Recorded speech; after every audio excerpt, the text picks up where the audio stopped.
Lesson number 1. You know, you're actually kind of smart for a Micronesian.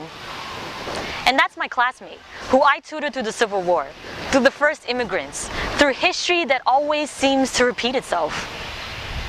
Lesson number 2. Micronesians. Micronesians, as in small. Tiny crumbs of islands scattered across the Pacific Ocean, too many countries, cultures no one has heard about, cares about, too small to notice. Small like how I feel.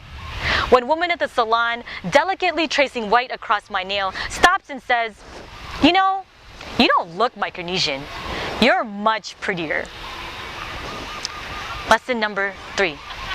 Prettier, as in not ugly, like those other Micronesian girls who are always walking by the streets smiling rows of gold teeth like they got no shame, with hair greased and braided, cascading down dirt roads of brown skin, down shimmering dresses called guams and neon-colored chuki skirts, and I can hear the disgust in my cousin's voice. Look at those girls. They wear their guams to school and to the store like they're at home. Don't they know? This isn't their country. This is America. See, that's why everyone here hates us Micronesians. Lesson number 4. I'll tell you why everyone here hates us Micronesians. It's because we're neon-colored skirts screaming different. Different like that ESL kid whose name you can't pronounce, whose accent you can't miss. Different like 7-Eleven, Walmart, Mickey D's, parking lot kick-its and fights, those long hours, those blue-collar nights. Different like parties with hundreds of swarming aunties, uncles, cousins. Sticky breadfruit drenched in creamy coconut. Coolers of our favorite fish. Wheeled from the airport, barbecued on a spit. My uncle waving me over. Tatay, idog-idog, kajaro mga, tatay, come, let's eat. Lesson number 5. Headline: No aloha for Micronesians in Hawaii. Headline: Micronesians fill homeless shelters. Headline: Micronesians run hefty healthcare tab. Quote: You know, they're better off living homeless in Hawaii than they are living in their own islands. Quote: We should have just nuked their islands when we got the chance. Joke. Hey, why did the Micronesian man marry a monkey?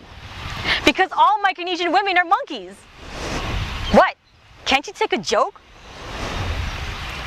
Lesson number 6. It's actually not Micronesians. It's Marshallese, Yappies, Chukis, Palauan, Kosrayan, Pohnpeian, Chamorro, Kiribati. But when Hawaii insists on lumping us all together, when they belittle us and tell us we're small, when they tell us our people are small, when they give us a blank face, when they give us a closed door, when so many in Hawaii hate Micronesians, when so many in Hawaii hate us. Lesson number 7, that's how I learned, that's how I learned, that's how I learned to hate me. I feel like this poem was written specifically because I lived here for so long. I lived here for about like 14 years of my life, and I felt like there's this kind of underlying racism that I grew up with and I just came to accept as a part of daily life. And I didn't know that this isn't okay. It's not okay for people to treat you like that until I moved away. And then I was like, oh, not everyone hates Micronesians, you know? So that's why I felt like I needed to write this poem and make it happen. So, yeah. But at the same time, I was really hesitant about sharing this piece because, you know, I'm not saying that, I'm not blaming Hawaiians, I'm not trying to point fingers. I'm just trying to say we're human beings and we don't deserve to be treated this way. Nobody deserves. Yeah, totally, I agree. And so, regardless of the politics, you know, the government is going around shifting monies and pushing us against each other, pushing our communities against each other.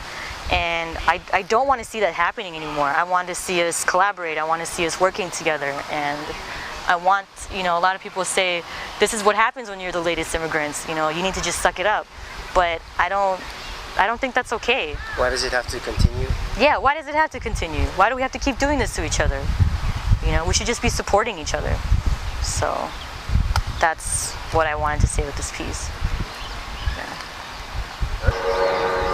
It's coming from a place where I'm trying to heal and I'm trying to let go of, I was trying to let go of all that anger because I had been told for so long, I was trying to show the piece that, you know, I had been told for so long that it didn't matter, that I started to believe I didn't matter.